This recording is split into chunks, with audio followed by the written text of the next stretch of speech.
So another important element of circuits that we have to look at is what an open circuit and what a short circuit is. So an open circuit is essentially an opening or a break in the circuit which no current can flow through. The resistance in that case mathematically is infinity. Um, an open circuit you can see in this diagram here between 1 and 2. There's no way for any electrons to flow through that gap in between. And so we count that as an open circuit, resistance equals infinity. A short circuit, on the other hand, is the exact kind of opposite. A short circuit means we've connected the two points in that circuit with a wire, so there's no voltage drop there, which means R is essentially equal to 0. There's no resistance whatsoever. So in this small circuit diagram here, we have power flowing out from the voltage. That power is going to go directly through the first resistor, R1. It's not going to do anything through 1 and 2, because essentially it's infinite resistance there, and current wants to flow through the path of easiest resistance. So right now, in infinite resistance versus R1, which is some finite resistance, it's going to go through the finite resistance. And then we're going to get to the second part of the circuit, right before the resistor 2. So at resistor 2, we have some kind of resistance, and then we have absolutely zero resistance through 3 and 4. So the current is going to flow up through 3 and 4 to get all the way back to the negative side of the voltage.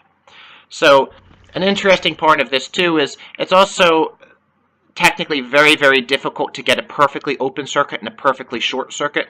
A perfectly open circuit, technically there's air in between there, and in the real world, electricity can jump through air. It's a great insulator, it's a great resistor, but it can happen, which is where you get to see sparks come through, where you see little tiny gaps of electricity. So technically, those gaps can be breached in an open circuit, and same with a short circuit. Technically, in any kind of circuit, something that's going to close that path, let's just say a copper wire, is going to have some type of internal resistance. It's very, very small, but there is going to be internal resistance there, which means there's going to be heating. And that also means, though, that a very small amount of current goes through R2 as well. So in the real world, things are a little bit different. There's no true perfect open and perfect short circuit. However, mathematically, if we can get 99% of the right answer by modeling it as an open circuit or a short circuit, we're going to totally do that every time to save mathematical computational power to get our solution. Another really important definition we have in electrical engineering is power. And power is actually usually the one that, of all of them, mechanical engineers get most concerned with later on in more advanced engineering, specifically with its applications to heating in circuits. However, power is defined as the change in work over the change in time, dW dt. Power equals, the unit of power is watts, so power equals the change in work over the change in time. And if we look back to the two definitions we had already of what the definition for voltage is, and what the definition of current is, we can actually derive the equation for power. So remember, the definition of voltage equals dW over dQ, or the change in potential over the change in charge. And then I is the change in charge over the change in time. So looking at this equation, you can see that the two dQs are going to cancel themselves out, and you're going to be able to get the equation for power, dW over dt. So the equation for power equals voltage times current. And the units for power are going to be 1 watt equals 1 amp times 1 volt.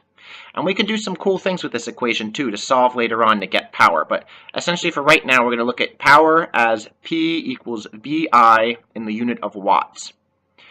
And another thing that we have inside a circuit is energy conservation laws. The sum of the power is going to equal 0. So if you have power coming into the circuit, you're going to have power coming out.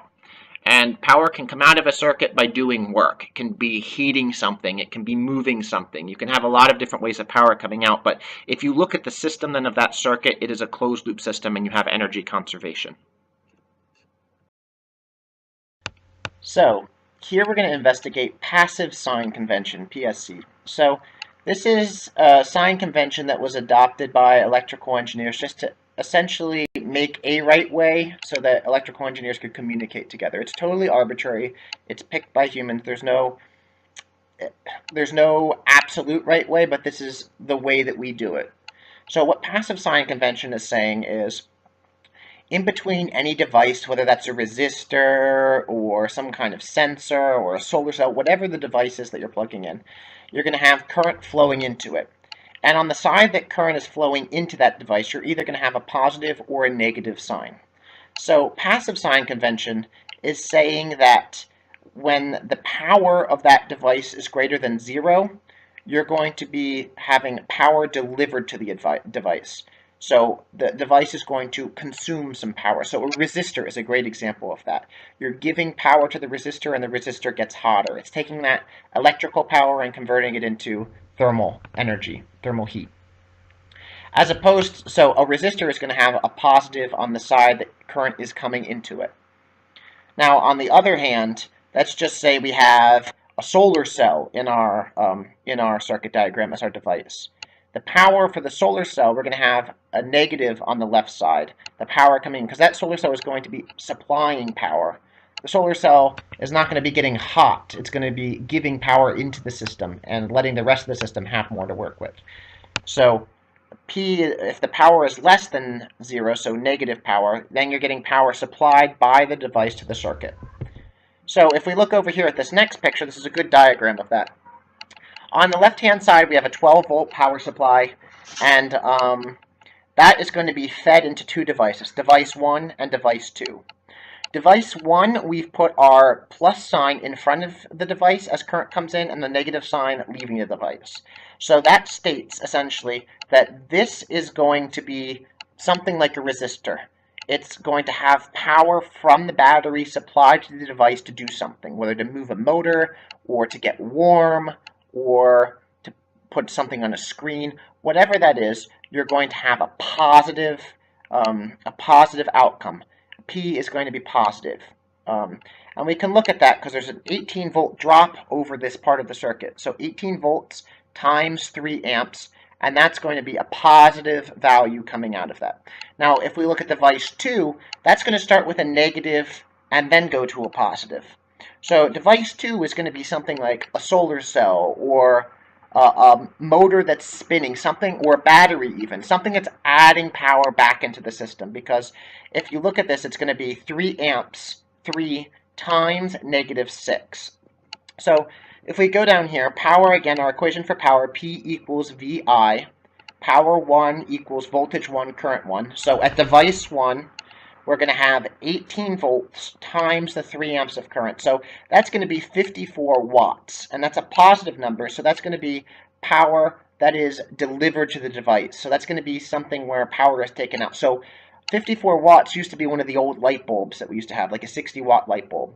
So you can kind of think of that, although the light bulbs we had were alternating current, this is direct current. The point's being made that power is coming out of the system since it's positive wattage. Now, at device 2, we have P2 equals V2I2. That's going to be a negative 6 times 3, and that's going to be negative 18 watts. So device 2 is supplying power to the circuit. So you can think of it, again, like a battery or a solar cell. And then if we look at the power from the battery we're going to get is power battery equals V battery I battery, or 12 volts, because it's a 12-volt supply, times negative 3.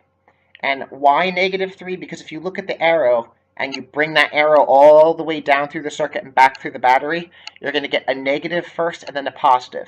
Just like the 6-volt supply, you have a negative first and a positive, and that's going to give you a negative answer. So the battery is supplying 36 watts to this circuit. So you're going to get a negative 36.